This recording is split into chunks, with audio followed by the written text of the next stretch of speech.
नमस्कार दोस्तों, एक बार पुनः मैं आपके समक्ष उपस्थित हुआ हूं और आज का विषय बहुत ही रोचक है।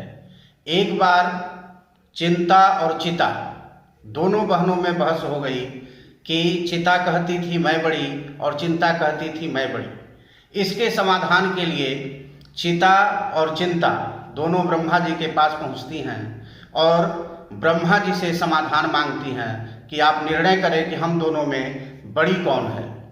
दोस्तों, ब्रह्मा जी ने विचार करने के उपरांत कहा कि निश्चय रूप से चिंता बड़ी है चिता से। कैसे? उन्होंने कहा कि चिता में 2 अक्षर है किंतु चिंता 2.5 अक्षर है, इसलिए ये बड़ी बहन हुई। दूसरी चीज कि चिता केवल मुर्दे को ही जलाने की सामर्थ्य रखती है, मुर्दे व्यक्ति को ही वो जला सकती है, किंतु चिंता जीवित व्यक्ति को ही भस्मीभूत कर देती है, इसलिए चिंता चिता की बड़ी बहन है। दोस्तों, आप लोग एक राउडी में गाना सुने होंगे, चिंता ता चिता चिता चिंता ताता। अर्थात जो मनुष्य चिंता करेगा वह धीरे धीरे चिता पर पहुंच जाएगा। तो दोस्तों, इसलिए चिंता बिल्कुल नहीं करना है। तो क्या करना है? चिंता न करके चिंतन करना चाहिए। भगवान की 4 चीजें नित्य हैं, नाम, रूप, लीला और धाम। जब भी कभी चिंता हो तो आप चिंता को छोड़कर चिंतन में लगें और भगवान के नाम का चिंतन करें, उनके रूप का चिंतन करें, उनके लीलाओं का चिंतन करें और हो सके तो उनके धाम का चिंतन करें और धाम को भी जाएं। तो दोस्तों, इस प्रकार से चिंता को चिंतन के द्वारा आप चिता पर जाने से बच सकते हैं। आजकल हम लोग देख रहे हैं कि सभी लोग डिप्रेशन के शिकार हो रहे हैं। अधिकांश लोग बहुत ही बुरे दौर से गुजर रहे हैं। तो इसलिए मैं चाहता हूं कि कोई भी मनुष्य इस चिंता के चक्कर में पड़कर चिता तक न पहुंचे, तमाम रोगों के और व्याधियों के चंगुल में न फंसे। वह अपने चिंता को चिंतन के माध्यम से सुधार सकता है और बदल सकता है। दोस्तों, चिंता किस बात की? मनुष्य खाली हाथ आया है और खाली हाथ ही यहाँ से चला जाएगा, इसलिए चिंता बिल्कुल नहीं करनी है। एक श्लोक के माध्यम से मैं इस पर प्रकाश डालना चाहूँगा। कहा कि धनानि भूमौ पशवश्च गोष्ठे नारी गृहद्वारि जना श्मशाने देहश्चितायां परलोक मार्गे कर्मानुगो गच्छति जीव एकः। अर्थात दोस्तों, इस बात को आप समझ लें कि धनानि भूमौ, आप जो कुछ भी धन संपत्ति अर्जित करते हैं वह सब कुछ इसी धरती पर ही रह जाएगा।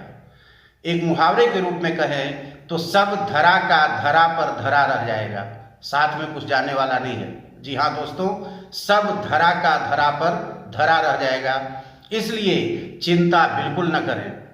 तो जिस धन की आप चिंता करते हैं वह साथ में जाने वाला नहीं है, और जो आप गाड़ी बंगले बना रहे हैं वह सब कुछ यही रह जाना है। और जो जिस पत्नी से आप इतना प्रेम करते हैं, शास्त्र कहते हैं कि उस पत्नी का अधिकार आपके साथ कहाँ तक है? केवल घर की देहरी तक, उसके आगे उसको जाने की, स्मशान भूमि में जाने की उसको अनुमति नहीं है। वो कितना ही प्यार करती है वहीं तक आकर फिर लौट जाएगी। और जो आपके सगे संबंधी हैं, पुत्र इत्यादि, वह आपको बहुत प्यार करते हैं, बहुत चाहते हैं, तो वो कहाँ तक साथ देंगे? केवल स्मशान घाट तक जाएंगे और वहाँ से आपको जलाने के बाद वो चले आएंगे। और यह शरीर जिसको हम इतने जतन से पालते हैं, इतना जतन करके रखते हैं, यह शरीर भी भला हमारा कहाँ तक साथ देगा? दोस्तों, देहश्चितायां परलोक मार्गे, शुक्ल यजुर्वेद में भी कहा गया है कि भस्मांतकं शरीरम ओम क्रतोस्मर क्लिवे स्मर। इस शरीर का अंत भस्म के अंत के साथ ही समाप्त हो जाता है। तो फिर इस जीवात्मा के साथ जाता क्या है? तो कहा कि कर्मानुगो गच्छति जीव एकः। जो हमने कर्म किया है, जैसा व्यवहार किया है, जो जो पुण्य अर्जित किए हैं और जो जो पाप कर्म किए हैं, वही सब हमारे साथ वहाँ तक जाता है। इसलिए वेद भी कहते हैं क्रतोस्मरा क्लिवेस्मरा, अच्छे कर्म करो, अच्छे पुण्य कमाओ। तो दोस्तों, आज के बाद मैं यह चाहता हूँ कि आप चिंता बिल्कुल न करें, क्योंकि चिंता हमें चिता तक पहुँचा देती है। इसलिए चिंता को छोड़ देना है और आज से चिंतन प्रारंभ करना है, भगवान के नाम का संकीर्तन करना है, उनके रूप का ध्यान करना है, उनकी लीलाओं का वर्णन करना है और हो सके तो उनके धाम में जाकर अपनी आत्मा को और अपने पद को और अपनी वाणी को और अपने शरीर को पवित्र करना है।